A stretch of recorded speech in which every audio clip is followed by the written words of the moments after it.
Deuteronomy series right now. And if for those of you that are just catching up, or maybe you're joining us for the first time, why are we going through Deuteronomy for an entire year almost? Well, the reason being is that Deuteronomy was written for the purpose of preparing God's people to enter the promised land.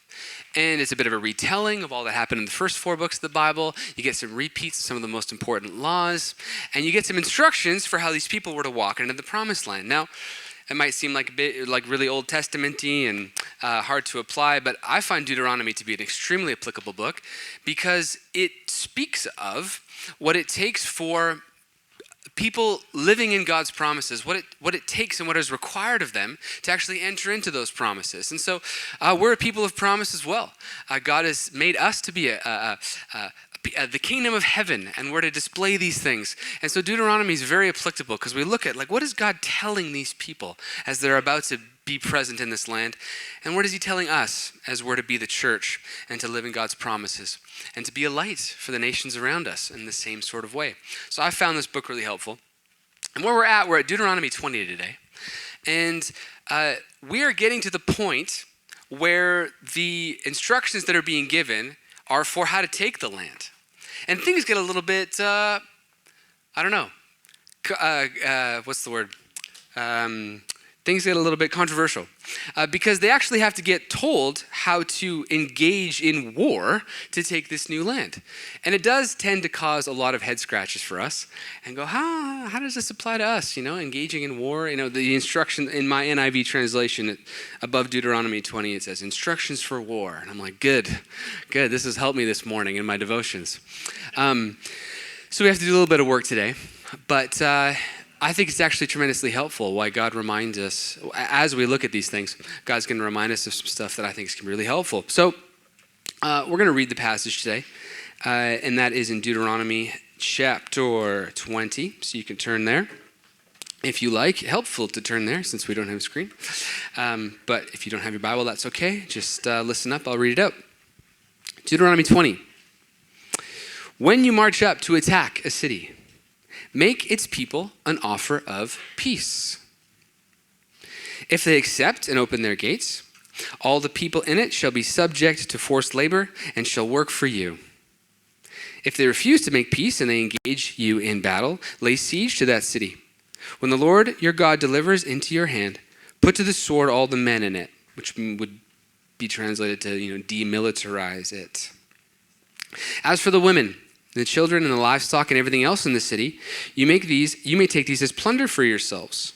And you may use the plunder the Lord your God gives you from your enemies. And this is how you're to treat all the cities that are at a distance from you and do not belong to the nations nearby, meaning the nations in the promised land itself that God was giving Israel. However, in the cities of the nations the Lord your God is giving you as an inheritance, do not leave alive anything that breathes.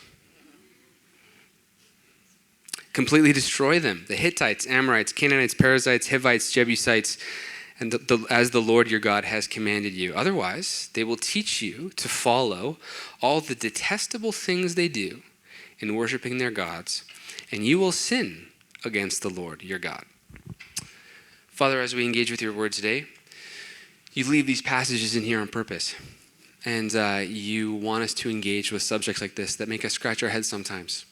And so, Father, I pray that you would speak to us, that you would give us the grace and humility to hear your word on its own terms, and speak by your Spirit into our own hearts about how we're to take these things and what they're meant for us today.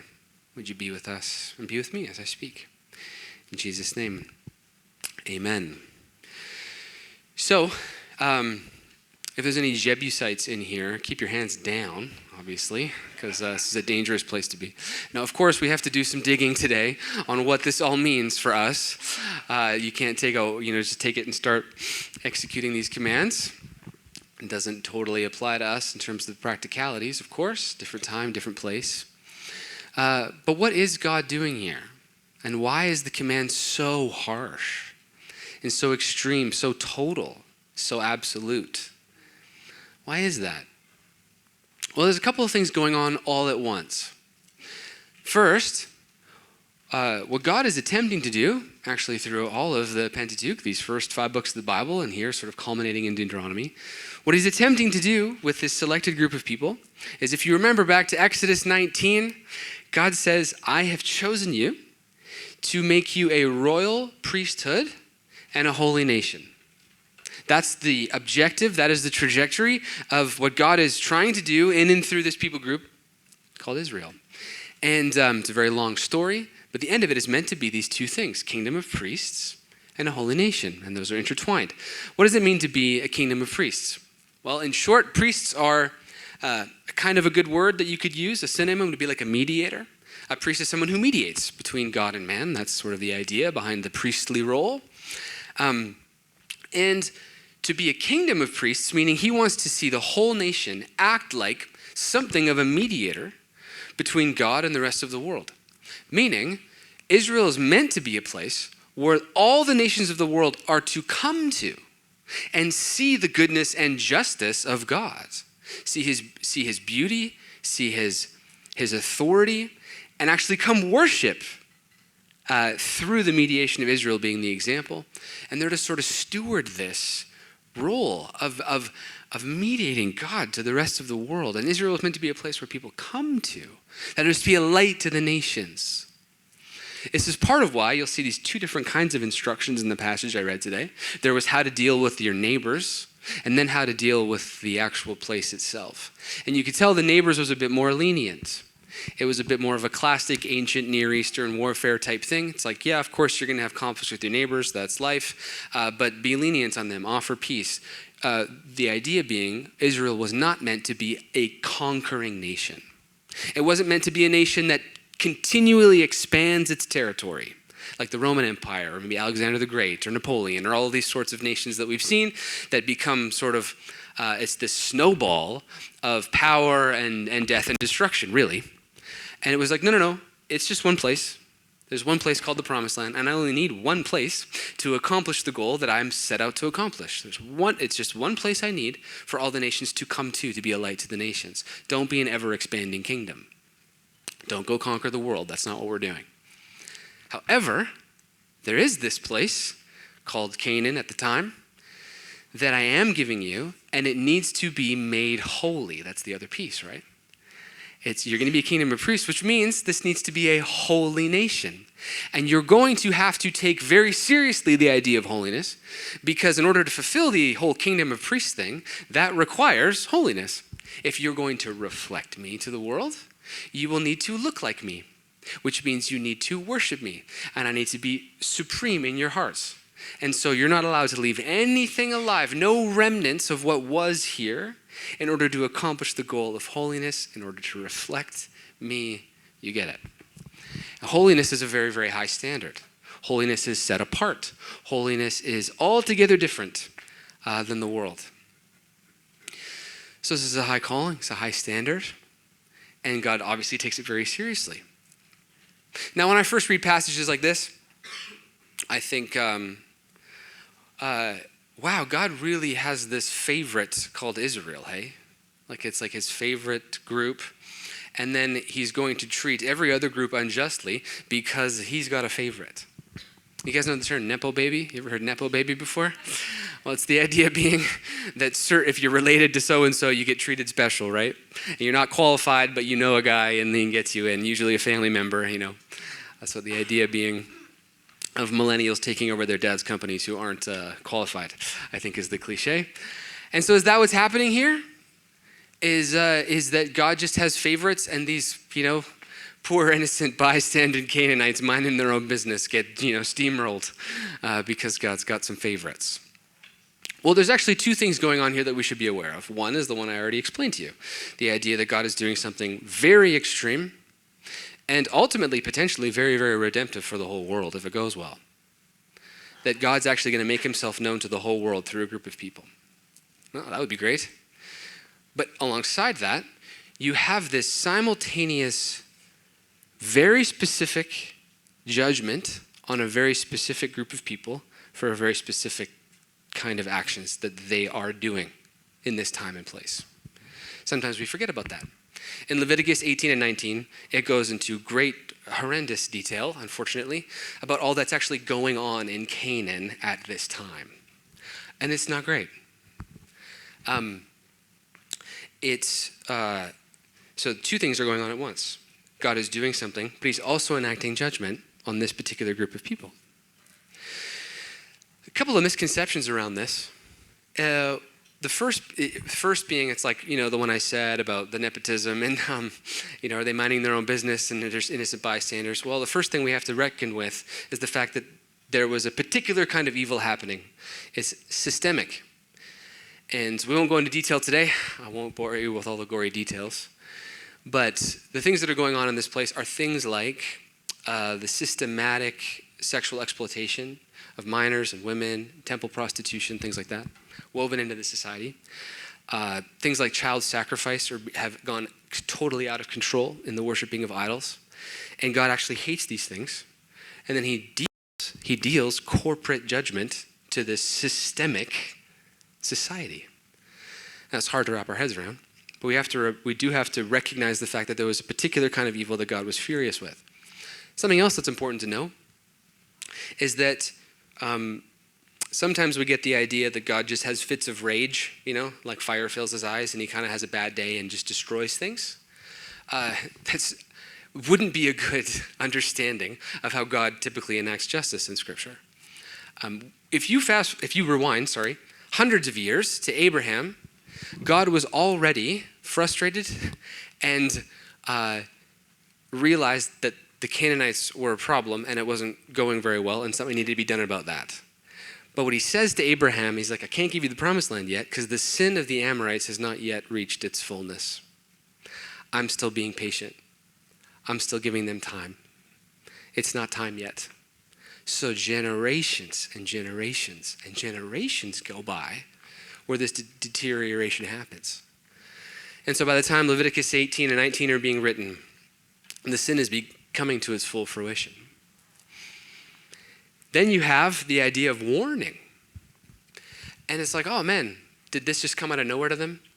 We have a story about a person named Rahab that we're going to get into in a second. But we have to remember that God actually warns people over and over and over again before he judges them. We know this because Rahab is a Canaanite prostitute in Jericho, and she ends up meeting these spies, if you know the story. The spies in Joshua, because this is Deuteronomy, and then in Joshua, they're going to go do all this now, right? It's the next book. And the spies meet this woman named Rahab, who's a Canaanite prostitute, who's definitely entrenched in the systemic evil that is going on in Canaan. But what does she say? She says, we all know what your God did in Egypt, and we're all trembling with fear. Wow. That's what she says. It's just interesting. It's interesting that they all knew what God was doing. And there's one other important thing to know before we try to have this apply to us, is that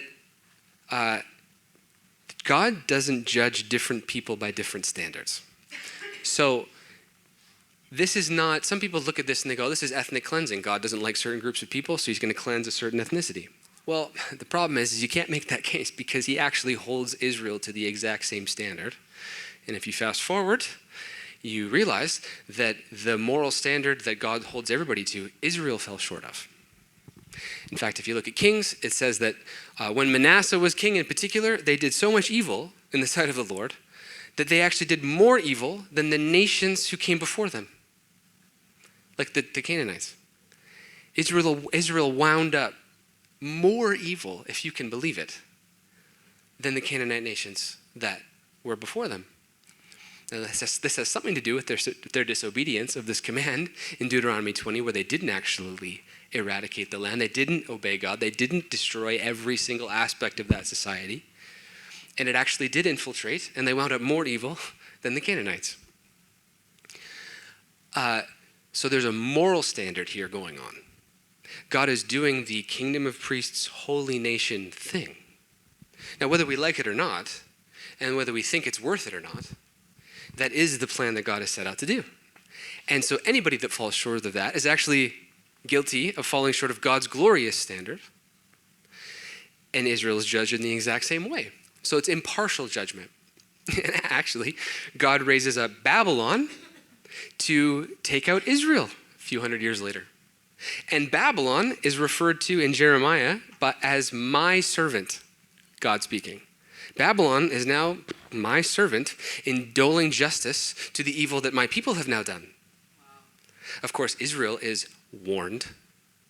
Israel is given patience. My goodness. That's most of the Old Testament is God's patience and warning. It's every prophet and most of the, books that, chronicle the what happened. It's just warning and time and generations. And then judgment. And then same with Babylon. There's warning, there's time. You guys know this phrase, the writings on the wall? That comes from Babylon being warned. Their king is warned. Hey, Yahweh's God. Just so you know, like literally God wrote on the wall of the king of Babylon. There's warning, there's time. And then God raises up, is it Persia? I forget who takes out Babylon, someone. But the point is, there's this very high standard going on. And everybody's being held accountable to it. And so we have something that we got to wrestle with that going, okay, should it be that high? Now, here's what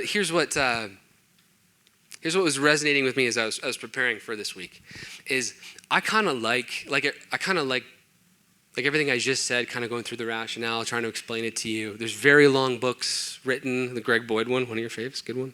There's really big books written on how God isn't like, don't worry, God's not a bad guy, is like the title of those books, kind of.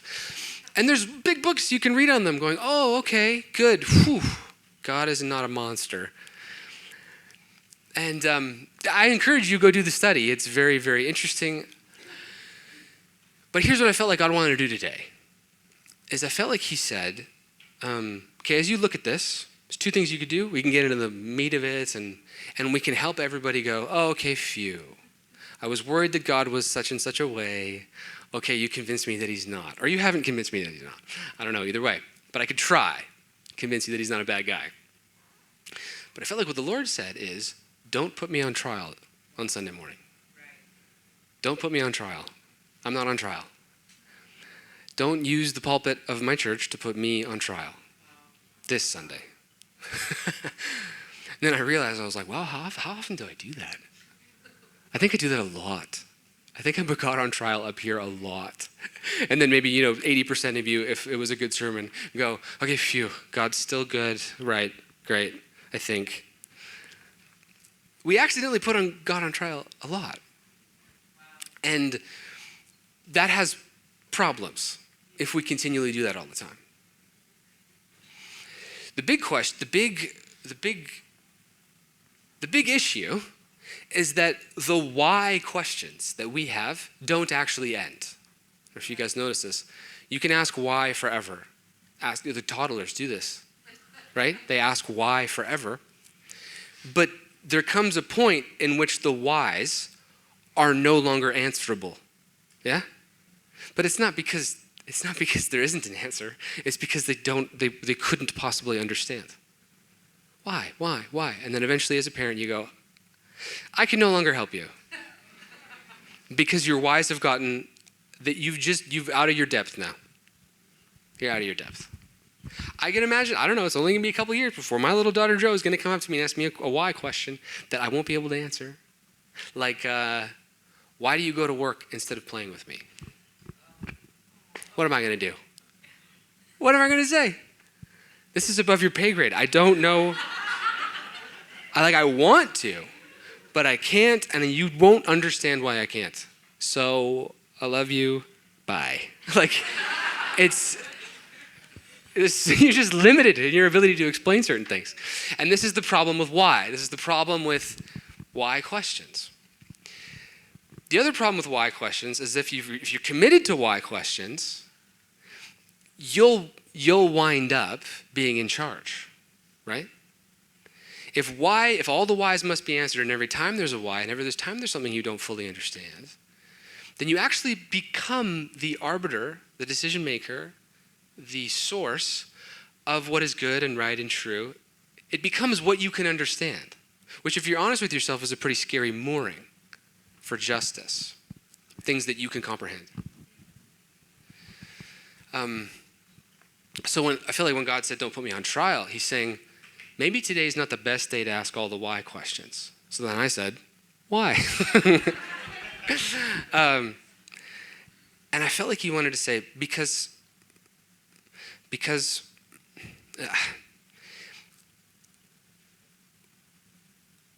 I bring justice. I bring justice. Justice is mine. So if everybody wants to know why all the time, justice might end up being theirs. And that's a problem. Because justice is mine. Now we look at passages like that, and we easily could put God on trial and go, I don't know, like, is it yours? Like, I don't know, should it be yours? This is a troubling passage. Yeah. So, but if we're going to let his justice happen, then we have to let him do it, which means there might be things we don't understand. And then what you wrestle with is going, well, who do I want justice to be from? Where do I want the source of justice to be? Do I want it to be something I can wrap my head around, or do I want it to be external to me? If it's external to me, I get that that's a leap of faith. But now we go, okay, if it's external to me, what are now my options if I'm no longer just? If I'm no longer the person that's deciding what is just and what isn't?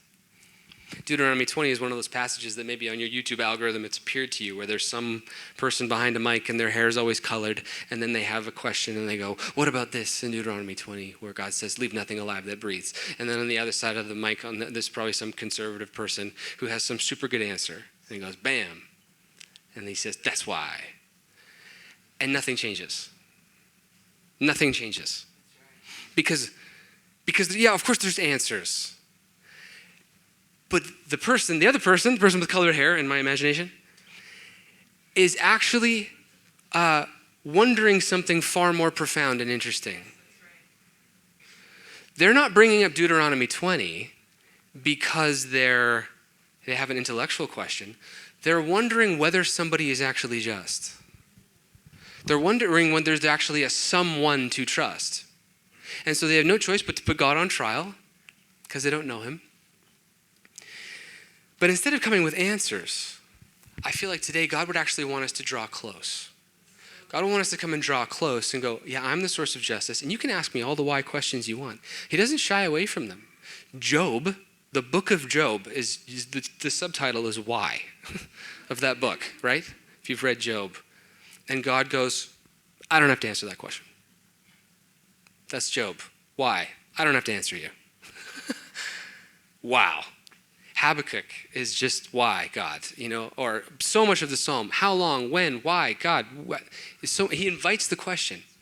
But when we come close, we begin to draw near to him and go, okay, if you're justice, then that means I need to draw near to you, and I need to understand what you're doing. So I want to read something else for you today, because as we contemplate this and we go, oh, it's a bit uneasy to let justice come from God, especially when there's stories like this. I want us to zoom in on the very first foray of Israel into the promised land. When they start to go about these commands and they start to go to war and they start engaging with evil and obeying God in this way. What's the first story that we get? Well, I mentioned her name earlier. Her name is Rahab. Rahab is a Canaanite prostitute. Rahab would be considered part of the problem, let's say, that God is trying to deal with. And she could very well be a nameless, faceless person that we never have heard about. But instead we get this story, and I'll read it for you. This is in Joshua 2, if you'd like to turn there. Joshua 2. So what happens is the spies come in, they hide, she actually hides them, and then she lies to the officials of Jericho and says, I think they ran out the front door. And then after they go off chasing after spies that are actually hidden on her roof, she says this. But the woman had taken, verse 8.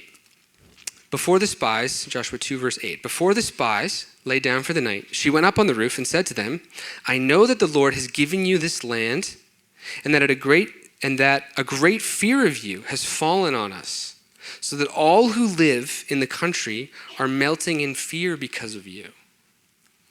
We have heard how the Lord dried up the water of the Red Sea for when you came out of Egypt, and what you did to Sihon and Og, the two kings of the Amorites east of the Jordan, whom you completely destroyed. When we heard of it, our hearts melted in fear, and everyone's courage failed because of you.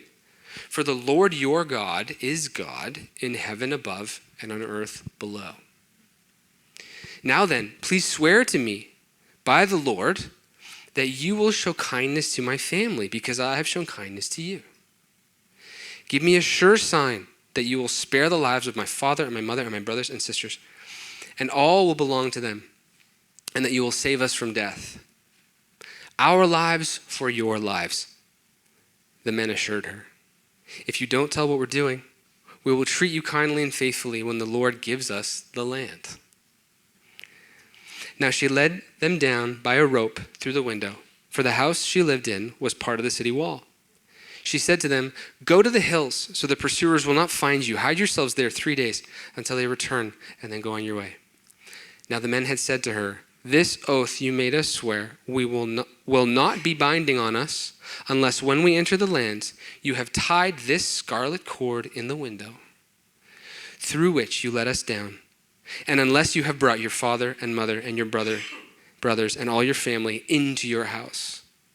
If any of them go outside the house into the street, their blood will be on their own heads. We will not be responsible. As for those who are in the house with you, their blood will be on our head if a hand is laid on them. But if you tell what we are doing, we will be released from the oath you made us swear. So this is the first story that we get of the conquest. And we get to zoom in on the person who should be one of the people who is subject to judgment, who just isn't for some reason. And I just think that's so interesting, because when we ask all these why questions, why are you doing this, why are you doing that, it is very easy to miss the heart of God and miss what he's actually up to and miss what he is trying to do. So look at what he's trying to do. What do the men say to her? And says, look, here's how we know that you're still with us, and we know that we're going to honor our oath and preserve your life. Hang a red scarlet cord in the window. What do you think that means? About 40 years ago plus-ish now, at this point, all these Israelites would have had a story where they hung something red in their windows. It's called Passover, where they dipped the blood of a lamb in the doorposts so that the angel of death dealing judgment to a different group of people would pass them by. Now, I've always wondered about this. Why doesn't God know who the Israelites are? Doesn't he know who's living inside every house? Why does he need the visual sign? What does he need, checking the door as if as a God? He's looking at the doorpost, really? He doesn't know this. He doesn't know who's an Egyptian and who's an Israelite. Well, the thing is what's going on here is not Israelites versus Egyptians. It's those who are atoned for and not atoned for. That's what's going on. Both Israel and Egypt are guilty of sin. Both Egypt and Israel fall short of God's glory. People in general do not measure up to the holiness required of a people group to represent him as royal priests.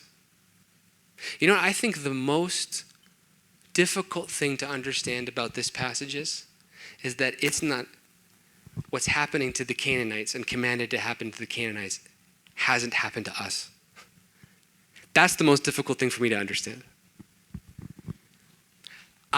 We could go, wow, it's really hard to understand how God's just. Yeah, you're right, it is. Some big books being written, for sure. It's hard to grasp. You know what's even harder to grasp? Is why we aren't lumped in with their lot. That's way harder to understand. Think about it. The story could have been God created the heavens and the earth, and it was beautiful, and he made man to dwell with him. And then man said, no, thank you. And God said, okay, the end. Great, go be God then. Like, isn't that the source of the fall? Is a why question? Or like, is God really good? Why can't we eat the thing? Why? That's above your pay grade. Just listen to me. Yeah, but why though? Careful with that one. All right, careful with the why. We could be insulted and think like, oh, God's got secrets. Or he's God and we're not. That's the other option. And so the story could have been, okay, well then go be God then. For some reason, God decides to enact a redemption plan into an extremely complicated situation, especially from a justice standpoint. He's like, I'm going to go be just in that mess. I'm not going to remove, and he doesn't clean it up either. He doesn't put every single person in a test tube and have them grow and assess them individually. No, he actually keeps the dignity of humanity alive where our decisions have consequences. And we're actually people made in his image that have the ability to love and be in relationship and make choices and be just or not be just. He doesn't decreate human beings in order to keep it all clean so he can stay just. No, he just lets the mess happen. The example I was thinking about was, imagine if I put at the back of the theater 5 garbage cans full of marbles, okay? And then we just kicked them all over and they all made their way towards the front. There's not one of those marbles that didn't come in contact with so many others on their way forward. And I feel like that's what human justice, the problem of ultimate justice, is that complicated times a billion. And then what we do is we go look and we find one marble and we're like, why is this marble here? Do you know what I'm saying? Why did this marble touch that? That marble should have never touched that marble. And God's like, would you like the job? Would you like the job of sorting out whose fault this all is? And how the marbles all... what we could do is I could decreate you and make you all far less than humans, and it would become very clean very quickly. Or I could abandon you entirely, and that would be just. Those are, if you want clean, you've got 2 options. Become less human and not have your decisions have consequences on other people. I think that makes life pointless for you and I. Or abandon us entirely. Those are your options. Or it's God's job, the third one. And it's way too hard to understand. Way too hard. Because he goes, justice is mine. He says, I got this. Now think about this. We could complain about the way God did this or that. Or we could stop and realize for just a second and go, I can't believe there's actually somebody to complain to. That's not self-evident to me. Why do we even have someone to complain to? Who said are we entitled to that? I don't think we're entitled to that. And yet God goes, I'm doing something. I will be just. I am that. Whether you perceive it or not in one moment to another, when your prayer wasn't answered, when a Bible verse doesn't make sense to you, fine. But I am that. And I've also chosen to enter into the mess and to make a way out. And the most surprising thing about Deuteronomy 20 is that is not all of our destinies. The most surprising thing about this part of the Bible that gets really gory and bloody is the fact that Rahab is the main character of the first moment that this all starts to go happen. And that Rahab is a call back and a call forward to atonement. So my friends, but by the way, fun fact, did you know that Rahab is King David's great-great-grandma? Did you know that? Yeah, in Matthew 1, she's in the genealogy. It's that Rahab. God's desire his hope is to pluck. That's what he wants to do. And he plucks Rahab out. And he goes, your great-great-great-great-great-grandson is Jesus. You want to talk about purpose?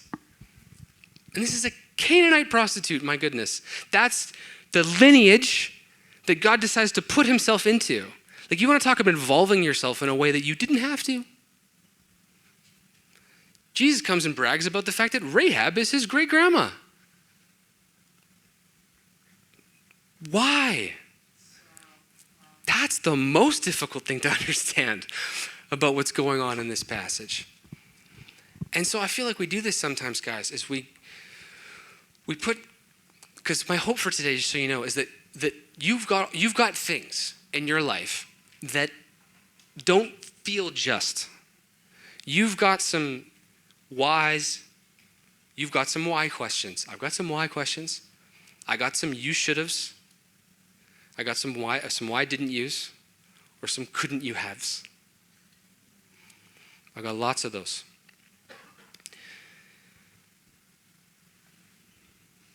And you all do too.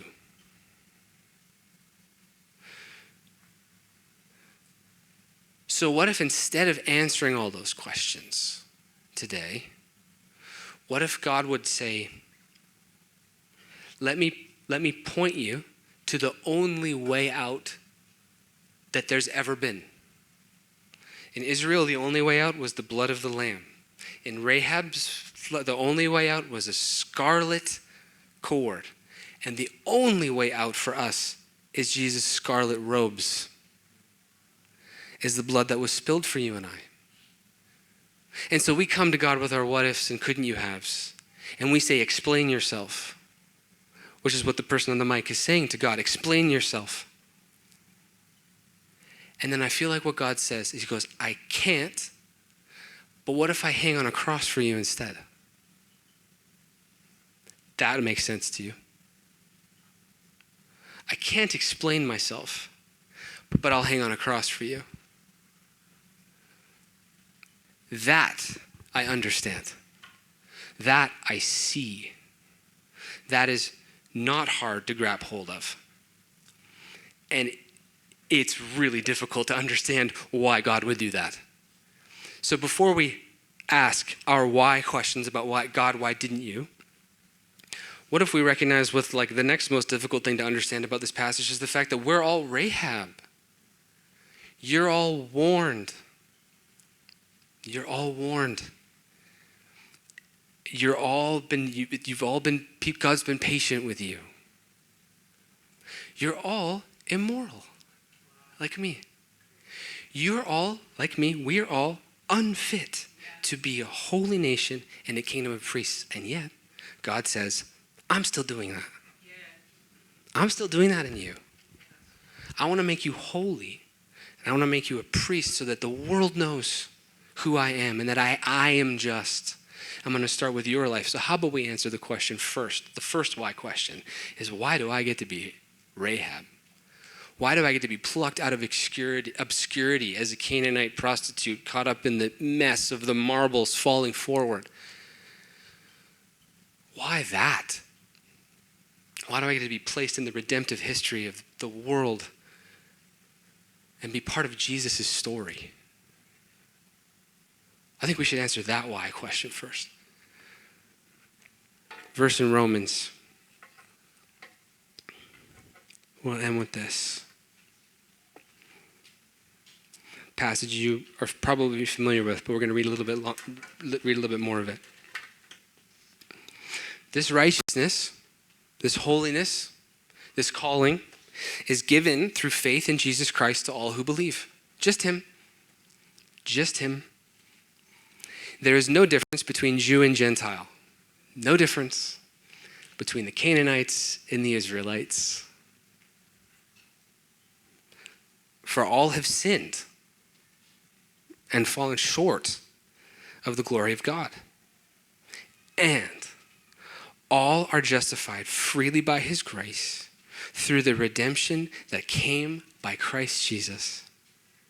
God presented Christ as a sacrifice of atonement through the shedding of his blood to be received by faith. He did this to demonstrate his righteousness, because in his forbearance he had left the sins committed beforehand unpunished. He did it to demonstrate his righteousness at the present time, so as to be just and the one who justifies those who have faith in Jesus.